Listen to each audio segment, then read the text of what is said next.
parler de mes relations avec le président Macky Sall, dont je ne redierai jamais le bilan matériel pour l'avoir défendu partout. Mais permettez-moi aujourd'hui d'expliquer ce qui s'est passé et je ne reviendrai plus sur la question. La première chose à dire, c'est qu'il aurait été impossible pour moi, comme politicien d'expérience, de n'avoir pas trouvé un accord préalable avec le président Macky Sall sur le poste de président de l'Assemblée nationale avant de m'engager à coordonner le parrainage qui a duré des semaines et ensuite à faire le tour du pays pour la campagne des législatives. Nous avons toujours discuté de ces questions bien à l'avance, notamment lorsqu'il s'agissait de me nommer comme président du Conseil économique, social et environnemental. Nous en avions convenu 2 mois à l'avance. Pour ce qui concerne la présidence de l'Assemblée nationale, lui, le président Macky Sall, sait très bien que nous avions un accord ferme. D'autres personnalités de ce pays, que je ne citerai pas ici, peuvent en témoigner, car il leur avait dit bien à l'avance. Le 12 septembre, à exactement 9h26,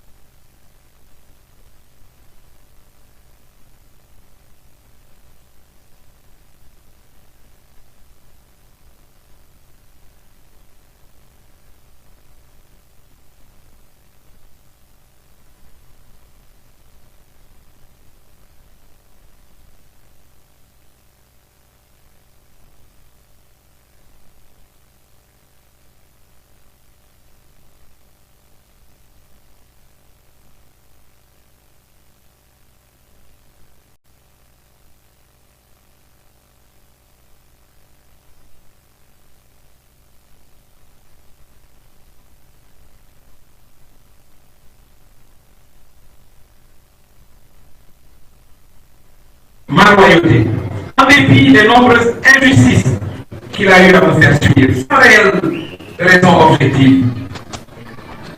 C'était la primature parce que j'aurais perdu les municipales. Je souhaite bonne chance à l'actuel Premier ministre. Je ne pense pas qu'il ait gagné chez lui, au Parcelles Série.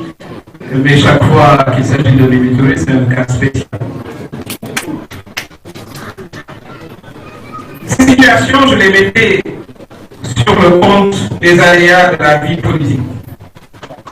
Je devais assumer mon choix de vie, celui de l'accompagner dans la construction du Sénégal.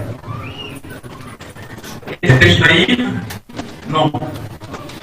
C'est un choix de vie, celui de s'engager pour le développement de mon pays. Choix qui vient avec des inconvénients et parfois de la souffrance, pour vous, mais également pour vos proches, je m'en excuse. Mais c'est un bon choix. Car il n'y a pas plus grande satisfaction personnelle que de participer à l'avancement de son pays. En tout cas, c'est ce. J'ai d'ailleurs régulièrement eu le choix de partir travailler à l'étranger, avec de nombreuses offres de postes de haut niveau, au niveau des Nations Unies. La dernière en date, c'était 1 mois avant les élections législatives et j'en ai toujours informé le président Macky Sall. Je voudrais, mesdames, messieurs les journalistes, bien me faire comprendre. Ce n'est pas une histoire de poste, encore moins une histoire de privilège. Autrement, je ne serais pas ici à vous parler, j'aurais accepté les nombreuses propositions que le président Macky Sall a envoyé ses émissaires me faire. Les propositions, je les ai trouvées un peu particulières d'ailleurs. Moi, je ne m'assois pas sur les postes des autres.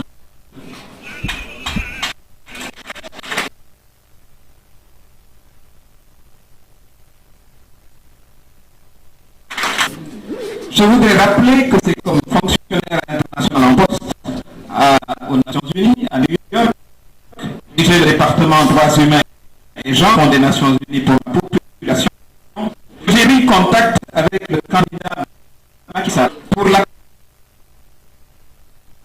Rappeler que c'est comme fonctionnaire international en poste aux Nations Unies, à New York, où je dirigeais le département droits humains et genres du Fonds des Nations Unies pour la population que j'ai pris contact avec le candidat Macky Sall pour l'accompagner politiquement alors qu'il n'avait aucune fonction. Il n'avait rien de particulier à offrir. Il était dans l'opposition avec aucune certitude de devenir président de la République. Évidemment, d'autres l'ont accompagné et c'est l'occasion d'avoir une pensée pieuse pour Alioune Badara Cissé qui nous a quittés il y a tout juste un an. Que Dieu veille sur lui au paradis parmi les valeureux. C'était un patriote sincère et engagé. J'ai aussi une pensée affectueuse pour tous ces milliers de militants sincères et ces nombreux responsables de 2012 qui se demandent quel est le sens de leur engagement quand ceux contre qui ils s'opposaient en 2012 deviennent aujourd'hui les choisis et les choyés. Je considère qu'il est plus que temps qu'on remette de l'éthique dans la politique. La politique, ce n'est pas la ruse, ce n'est pas l'abus de confiance, ce n'est pas la préférence familiale. La politique peut, elle doit même s'accompagner de valeurs humaines, d'éthique et surtout de respect de la.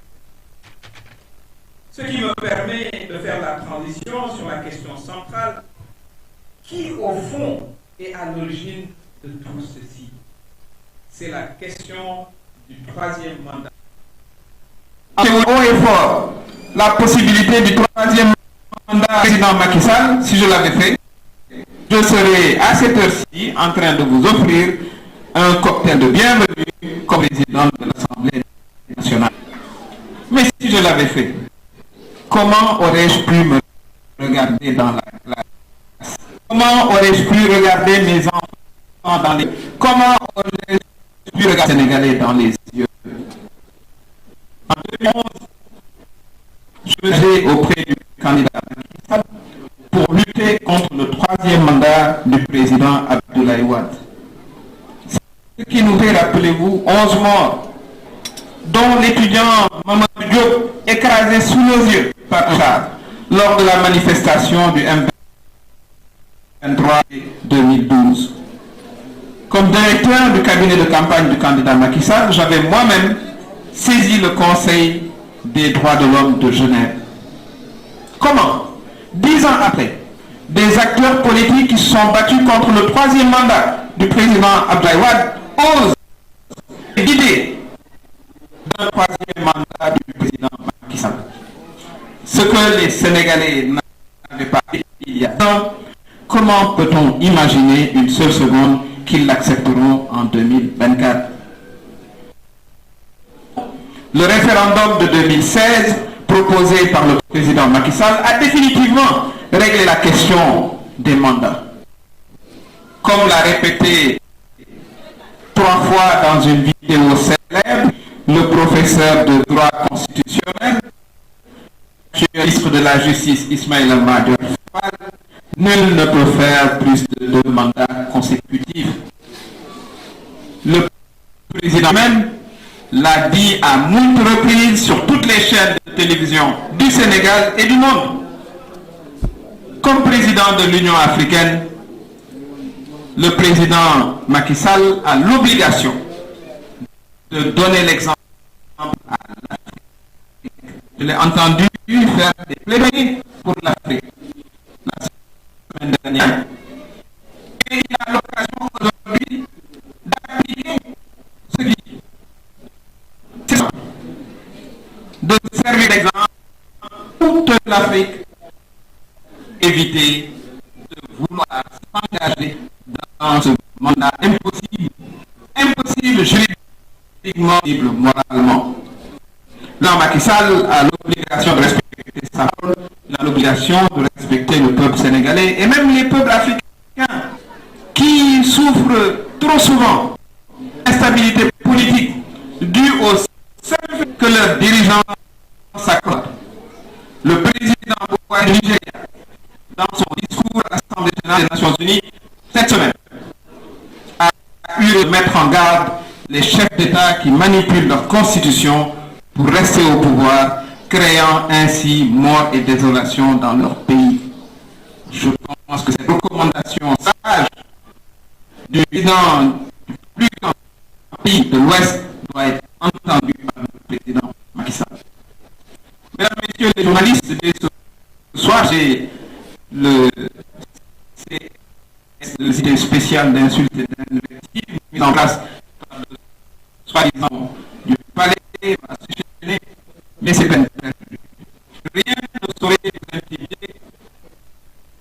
les Sénégalais apprécieront parce que ce que les Sénégalais attendent aujourd'hui, ce ne sont pas des invectives, mais comment régler la question, c'est comment donner droit aux jeunes et c'est notre démocratie. Je pense qu'ils devraient tous aller voir le président de la République et lui dire, monsieur, ne vous aventurez pas dans ce mandat. Dans exactement 15 mois, le Sall quittera le pouvoir.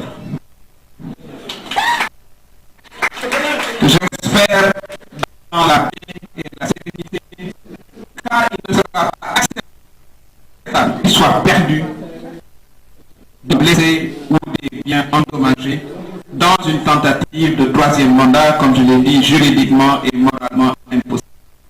Enfin, ensuite, son travail à la